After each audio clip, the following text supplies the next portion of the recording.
Hello बच्चों, welcome to Gaurav Kathuria classes. तो भाइयों, आज की क्लास में हम आपको सिखाएंगे कि एक लाइन की इमेज कैसे निकालते हैं प्लेन में।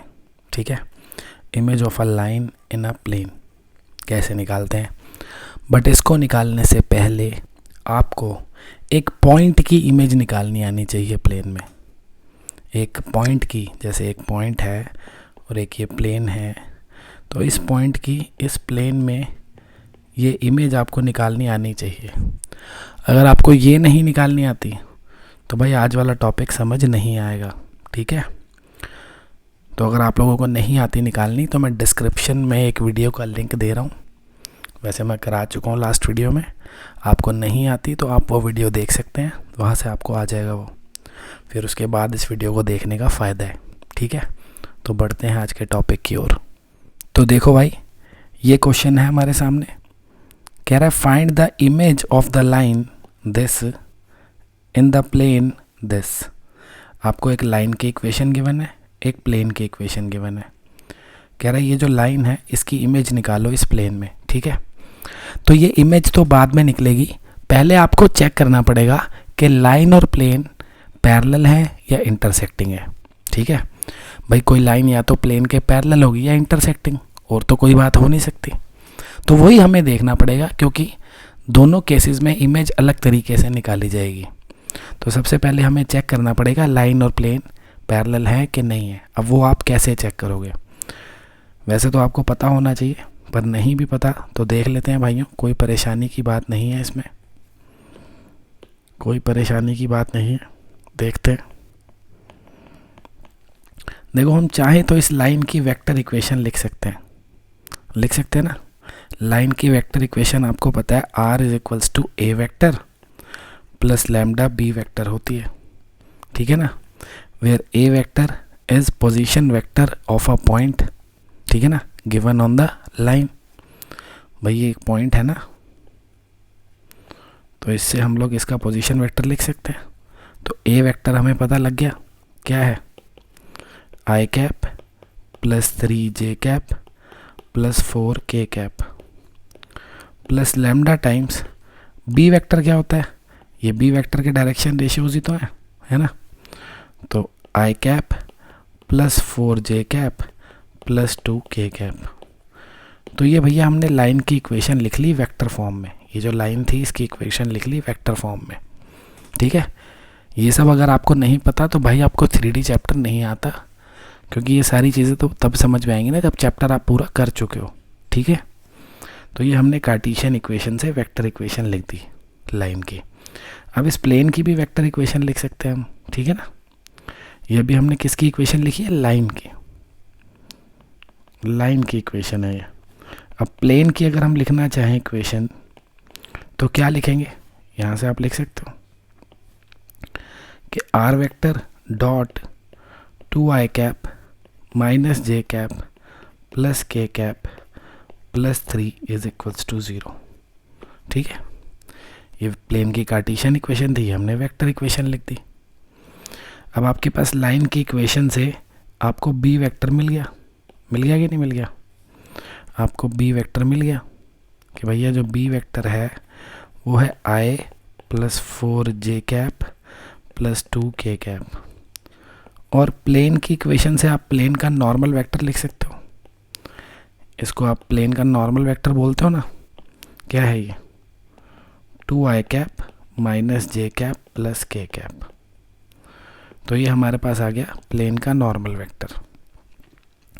अब हमें ये देखना है कि बी वेक्टर और एन वेक्टर का रिलेशन क्या है। ये दोनों पैरेलल हैं या परपेंडिकुलर है या कुछ भी नहीं है, ऐसा कुछ हमें चेक करना है। तो भाइयों, अगर आप ध्यान से देखोगे तो आपको दिख जाएगा कि एन डॉट बी जो है वो 0 आ रहा है। देख लो, डॉट प्रोडक्ट निकाल लो दोनों का। 2 माइनस 4 प्लस 2 क्या आ रहा है? 0।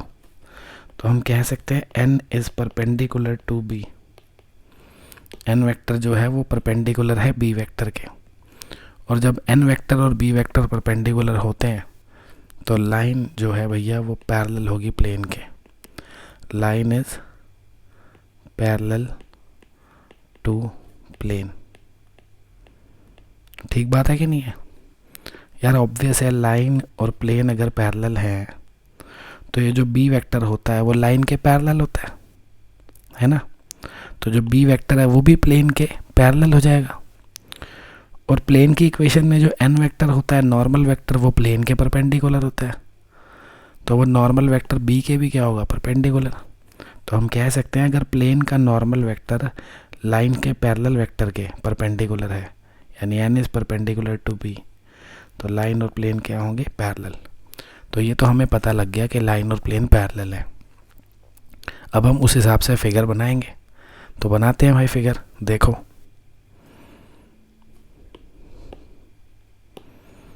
कुछ इस तरीके की फिगर बन जाएगी अपनी, ठीक है। कुछ इस तरीके की फिगर बनेगी कि भैया एक प्लेन है ये, और लाइन जो है वो पैरेलल है प्लेन के, ठीक है। ये यूँ मत सोचना टेढ़ी जा रही है इंटरसेक्ट कर देगी, ये प्लेन के ऊपर है भाई, 3D में देखो, ठीक है। लाइन पैरेलल है प्लेन के। तो लाइन की जो इमेज होगी, ये जो इमेज बनी है नीचे, ये इमेज ये लाइन के पैरेलल ही बनेगी। ऑब्वियस है भैया, एक प्लेन मिरर है, ये एक प्लेन मिरर है। आप अगर मिरर के आगे खड़े हो जाओगे बिल्कुल सीधे, ठीक है, मिरर के पैरेलल खड़े हो जाओगे बिल्कुल, तो अगर आप सामने देखोगे मिरर में भाइयों, तो जो आपको सामने अपनी इमेज दिखेगी, जो अपना हम शक्ल दिख रहा है सामने, वो बिल्कुल सीधा ही खड़ा होगा, वो भी आपके पैरेलल ही होगा। ऑब्वियस है कि नहीं। तो लाइन अगर प्लेन के पैरेलल है तो उसकी इमेज भी प्लेन के पैरेलल होगी, ठीक है। तो यानी कि लाइन प्लेन के पैरेलल है, इमेज प्लेन के पैरेलल है, तो लाइन और इमेज भी आपस में कैसे हो गए, पैरेलल। तो मेन बात ये याद रखनी है कि if line is parallel to plane, तो जो इमेज बनेगी वो लाइन के पैरेलल ही बनेगी, ठीक है। अब हमें इस लाइन की इमेज निकालनी है, बस हो जाएगा काम, कोई दिक्कत ही नहीं है। इस लाइन की इक्वेशन हमें पता है, इस प्लेन की हमें पता है, इमेज निकालनी है। देख लेते हैं इनकी इक्वेशंस क्या क्या हैं। देखो लाइन की इक्वेशन ये रही, ठीक है, लिख लें इसको। लाइन की इक्वेशन है भाइयों, x, लाइन की इक्वेशन है x - 1/1, y - 3/4 और z - 4/2। ये भैया लाइन की इक्वेशन है, इस लाइन की इक्वेशन, ठीक है। ये जो लाइन है इसकी इक्वेशन। प्लेन की इक्वेशन भी अपने को पता है। प्लेन की इक्वेशन क्या है, ये रही, 2x - y + z + 3 = 0, ठीक है। लिख लेते हैं 2x - y + z + 3 = 0, ठीक है। अब क्या करना है अपने को, इस इमेज की इक्वेशन निकालनी है। अब ध्यान से सुनेंगे भाइयों, आपको लाइन की इक्वेशन से पता लग रहा होगा कि 1 3 4 ये कहीं एक पॉइंट रहा होगा लाइन पे, ठीक बात है कि नहीं। कहीं भी मार्क कर लो जहाँ आपका दिल करे। तो हमने ऐसा मान लिया कि लाइन पे कहीं ये एक पॉइंट था 1 3 4, ठीक है। अब एक बात बताओ, अगर आप इस लाइन से परपेंडिकुलर डालोगे इधर और फिर उसको आगे प्रोसीड करोगे तो वो इस इमेज पे जाएगा, यानी इस पॉइंट की इमेज जो बनेगी वो इस लाइन पे बनेगी। ये जो पॉइंट है 1 3 4 मेरे भाइयों, इस पॉइंट की जो इमेज बनेगी जब प्लेन पे हम परपेंडिकुलर डालेंगे और उसको आगे हम बढ़ाएंगे, तो आपको पता ही है मिरर से जितना दूर ऑब्जेक्ट होता है उतना ही दूर इमेज होता है ना। तो इस पॉइंट की इमेज इस लाइन के ऊपर बनेगी। इस पॉइंट की इस प्लेन में जो इमेज बनेगी वो यहाँ बनेगी, जो कि इस लाइन पे लाई करेगी। और ये मैं आपको सिखा चुका हूँ, ये मैं आपको पिछली वीडियो में सिखा चुका हूँ, ठीक है। मैंने बताया, अभी जिन्होंने नहीं देखी वो वीडियो, या जिन्हें पॉइंट की इमेज लाइन में निकालनी नहीं आती, वो भाई डिस्क्रिप्शन में जाके लिंक पे क्लिक करके देख सकते हैं कैसे निकालते हैं, ठीक है। क्योंकि वो भी अपने आप में एक मेथड है, मैं वो भी यहाँ पे पूरा करूँगा तो क्वेश्चन करने में टाइम लगेगा, वीडियो बिना बात के लंबी हो जाएगी, ठीक है। तो ऐसा मैं मान रहा हूँ कि आपको इस पॉइंट की इस प्लेन में इमेज निकालनी आती है, तो मैं डायरेक्ट लिख रहा हूँ, ठीक है। और क्योंकि जो मैंने वीडियो में क्वेश्चन किया है वो बिल्कुल सेम है, डिजिट्स भी सेम है, इवन यही पॉइंट है, यही प्लेन है, इमेज मैंने निकाल के दिखा रखी है वहाँ, ठीक है भाइयों। तो भाई जो इमेज के कोऑर्डिनेट आएंगे ना वो आएंगे -3 5 और 2, ठीक है। ये मैंने लिख दिया इमेज के कोऑर्डिनेट। अब हम इसकी इक्वेशन निकालते हैं इस लाइन की।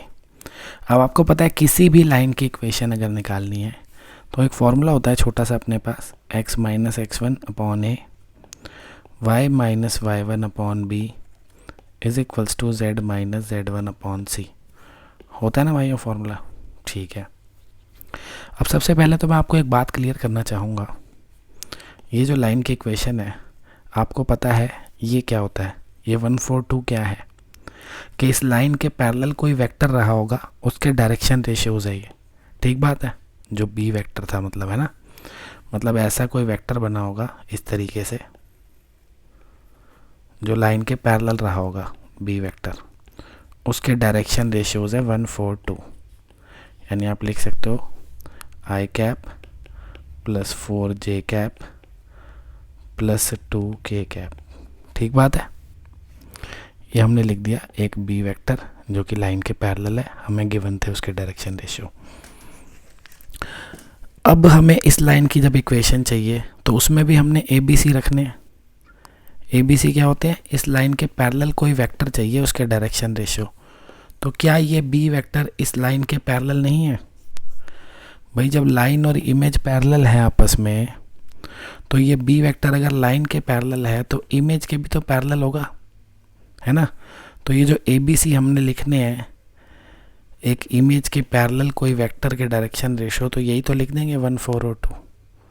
तो ए बी सी हमें पता लग गए, ठीक है ना, क्योंकि हमें एक पैरेलल वेक्टर मिल गया जो कि इस वाली लाइन के पैरेलल है, उसके डायरेक्शन रेशियो हम ए बी सी की जगह लिख देंगे। दूसरी बात, x1 y1 z1 की जगह क्या लिखेंगे? कोई भी एक पॉइंट जो इस लाइन पे लाई कर रहा हो तो वो तो हमें पता ही है, ये पॉइंट है ना इस लाइन पे, तो x1 y1 z1 की जगह रख देंगे। बस मिल गई लाइन की इक्वेशन ख़त्म। क्या आ गई? क्या आ गई भाई लाइन की equation? x minus 3 upon 1 y minus 5 upon 4 और z माइनस 2 अपॉन 2। ख़त्म, निकल गई भैया इमेज की इक्वेशन। समझ गए ना? सीधा कहानी क्या थी कि इस पॉइंट की इमेज निकाल लो, उससे आपको क्या मिलेगा? ये जो लाइन की इमेज हमने बनाई है इस पे एक पॉइंट मिल जाएगा। दूसरी बात, ये जो लाइन थी हमें इसके पैरेलल वेक्टर के डायरेक्शन रेशियोज पता थे, यानी पैरेलल वेक्टर पता था, तो जो बी वेक्टर लाइन के पैरेलल होगा वो इमेज के भी पैरेलल होगा। ठीक है, तो जब हम इमेज की इक्वेशन निकालेंगे तो उसमें जो ए बी सी है उसकी जगह हम इसी का डायरेक्शन रेशियो रख देंगे क्योंकि ये इमेज के भी पैरेलल है। x1 y1 z1 की जगह हम क्या रख देंगे? ये पॉइंट, क्योंकि ये पॉइंट इमेज पे लाई कर रहा है। बस मिल गई इमेज की इक्वेशन, ख़त्म हो गया भाई क्वेश्चन। ठीक है, तो बढ़ते हैं सेकंड केस की ओर। ये तो वो केस था ना जब लाइन इस प्लेन के पैरेलल थी, अब वो देखेंगे जब लाइन प्लेन के पैरेलल नहीं है, इंटरसेक्ट कर रही है प्लेन को। ठीक है, देखते हैं सेकंड क्वेश्चन। हाँ तो देखेंगे भाई, क्वेश्चन तो देखो सेम ही है, find the image of the line this in the plane this. अलग क्या है, बस इस बार मैंने ये अलग लिखी है वैल्यूज़। ठीक है, कि भाई लाइन का जो पैरेलल वेक्टर था ना बी, उसके डायरेक्शन रेशियो अलग लिखे हैं पिछले क्वेश्चन से, तो इसको हमने बी लिख लिया और प्लेन की इक्वेशन में से क्या किया हमने? एन वेक्टर निकाल लिया जो नॉर्मल वेक्टर होता है जैसे पीछे किया था। ठीक है, अब पहले हमें चेक करना पड़ेगा लाइन और प्लेन पैरेलल है कि नहीं। आपको बताया था लाइन और प्लेन तभी पैरेलल होंगे जब एन परपेंडिकुलर होगा बी के। ठीक है, जिनको ये बात समझ आ गई तो ठीक है, नहीं तो याद कर लो भाई कि अगर एन और बी परपेंडिकुलर होंगे तभी लाइन और प्लेन पैरेलल होंगे। चेक कर लेते हैं भाई। एन डॉट बी क्या आ रहा है? 4 माइनस 4 प्लस 5 आ गया है, तो 0 तो नहीं आया। इसका मतलब एन और बी परपेंडिकुलर नहीं है। एन और बी परपेंडिकुलर नहीं है तो लाइन और प्लेन पैरेलल नहीं है। इसका मतलब लाइन इंटरसेक्ट कर रही है प्लेन को, तो हम लिख देते हैं लाइन इंटरसेक्ट्स द प्लेन।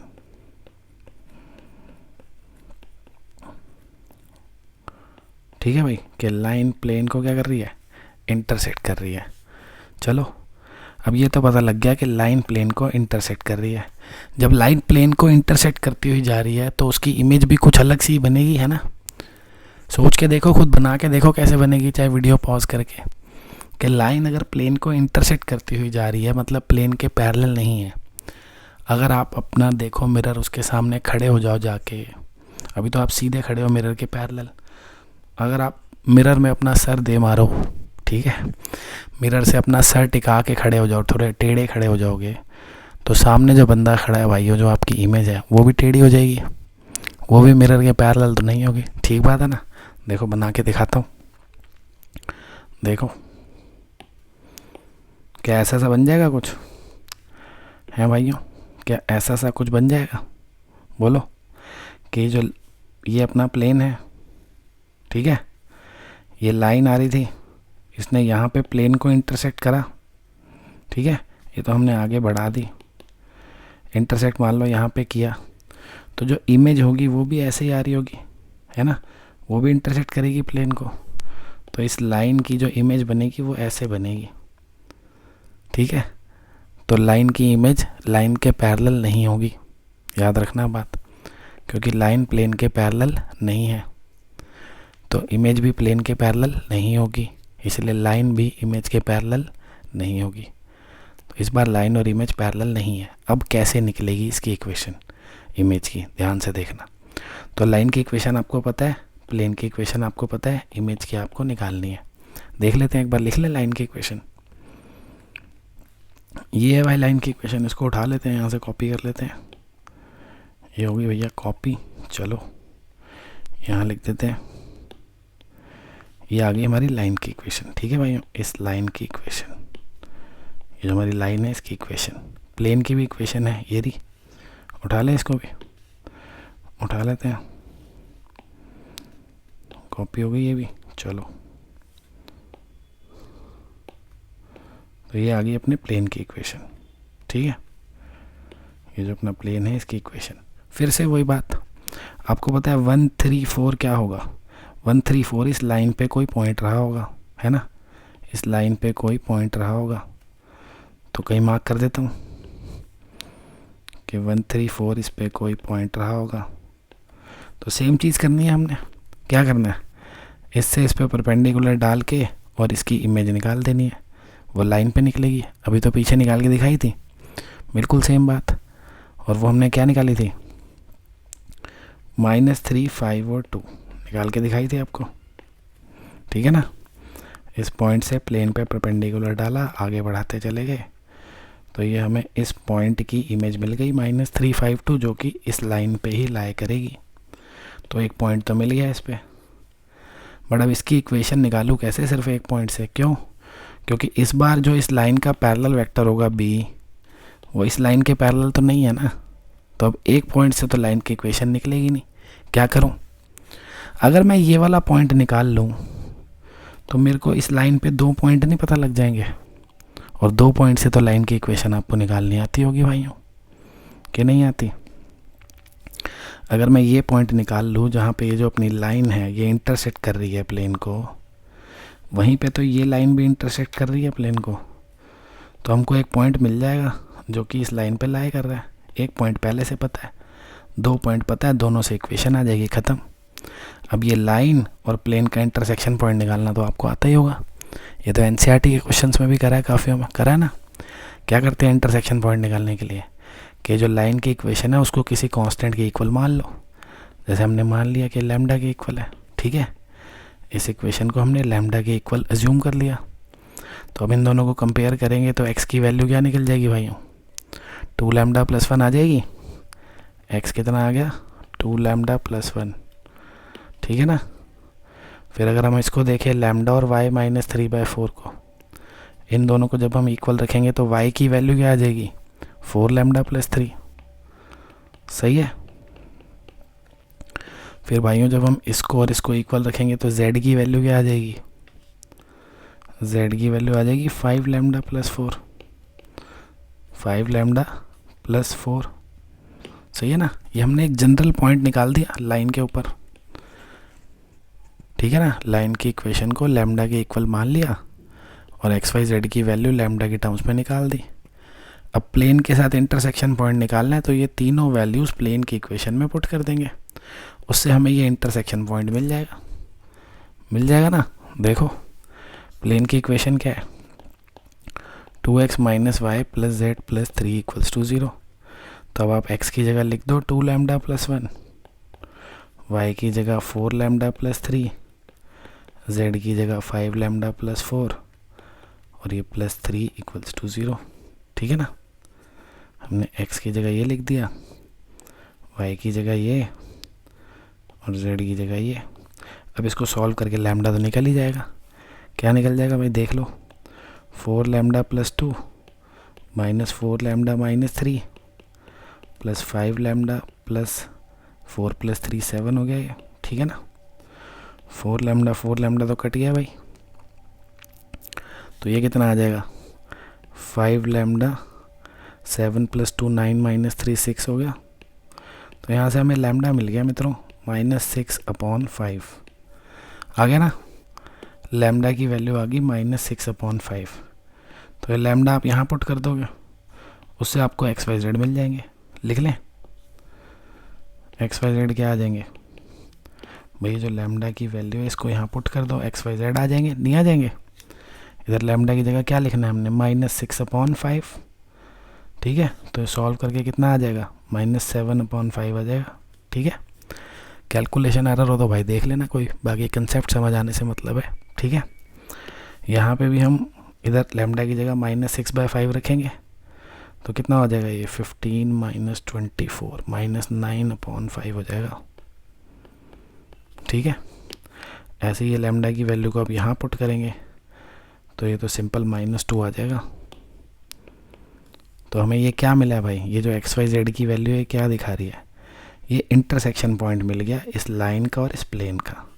लिख दें, क्या पॉइंट आ गया भाई, -7/5 -9/5 और -2, ये आ गया बच्चों ये वाला पॉइंट।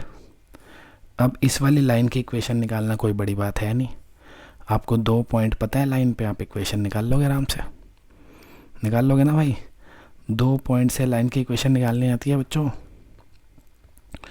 2 पॉइंट से लाइन की इक्वेशन निकालने का सिंपल फार्मूला होता है भाई, x - x1 x2 - x1, y - y1 y2 - y1 और z - z1 z2 - z1। होता है ना भाई ये फार्मूला, ये बस पॉइंट पुट कर दो आप, x1 y1 z1 है, इसकी जगह ये पॉइंट पुट कर दो -352, तो x -3, ये y -5 और z -2, नीचे भी x2 - x1 यानी -7/5 -3, y2 - y1 तो -9/5 -5 और z2 - z1 तो भाई -2। ठीक है, बस इसको थोड़ा सा सिंप्लीफाई कर लो, आपकी लाइन की इक्वेशन आ गई, ख़त्म, इजी हो गया भाई। दोनों केस कर लिए हमने कि जब लाइन इंटरसेक्टिंग हो तो भी इमेज निकालनी सीख ली और लाइन पैरेलल हो तो भी इमेज निकालनी सीख ली। ठीक है भाइयों, तो यही था आपका concept, image of a line in a plane. I hope आपको समझ आ गया होगा भाइयों। समझ आ गया हो तो दोनों क्वेश्चन एक बार खुद से ट्राई करें। ठीक है, चलो मिलते हैं नेक्स्ट वीडियो में किसी नए टॉपिक के साथ। अलविदा।